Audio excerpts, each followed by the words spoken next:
সম্মানিত সাংবাদিকবৃন্দ, আমি আপনাদের মাধ্যমে বাংলাদেশের হিন্দু সম্প্রদায়ের ভাই বোনদের শারদীয় দুর্গাপূজার শুভেচ্ছা জানাচ্ছি।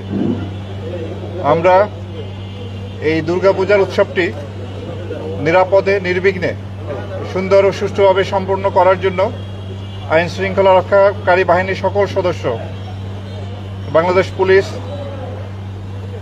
আর্মড ফোর্সেস ডিভিশনের লোকজন, র্যাব, বিজিবি, আনসার, কোস্টগার্ড সহ সকল বাহিনী আমরা মাঠে আছি।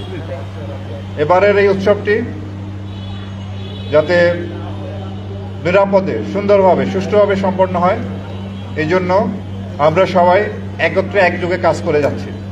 আমরা আশাবাদী এই উৎসবটি আমরা সুন্দরভাবে সম্পন্ন করতে পারব।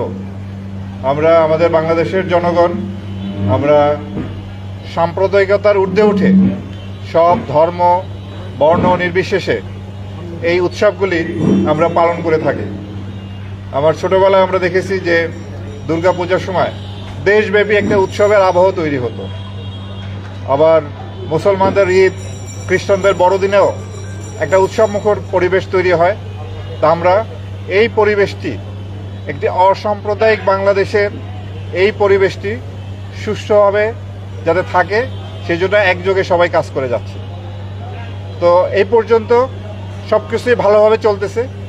শুধু কতিপয় দু একটি বিচ্ছিন্ন ঘটনা সহ এই পর্যন্ত হয়তো সারা দেশে ৮-১০ জায়গায় বিচ্ছিন্ন ক্ষুদ্র কিছু ঘটনা ঘটেছে এবং প্রতিটা ক্ষেত্রেই আমরা আইনানুগ ব্যবস্থা নিয়েছি।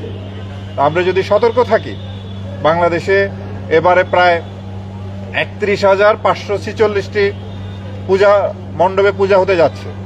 আমরা যদি সতর্ক থাকি তাহলে আশা করি কোনো ধরনের কোনো দুর্ঘটনা ঘটবে না।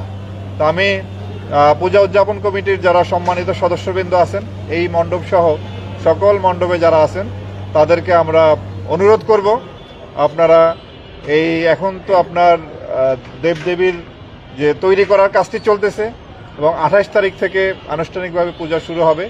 তো এই পর্যন্ত আমাদের ২৪ তারিখে আইনশৃঙ্খলা রক্ষাকারী বাহিনী বিভিন্ন মণ্ডপে তারা অবস্থান মোতায়েন হবেন। তারা ২৪ তারিখ থেকে, আজকে ২৩ তারিখ। তো এই আইনশৃঙ্খলা রক্ষাকারী বাহিনীর সহায়তার জন্য পূজা উদযাপন কমিটিতে যারা আছেন, আপনারা প্রতি মণ্ডপ ভিত্তিক একটি ভলান্টিয়ার দ্বারা নিরাপত্তা নিশ্চিত করবেন, যাতে ২৪ ঘন্টা যাতে পাহারা থাকে।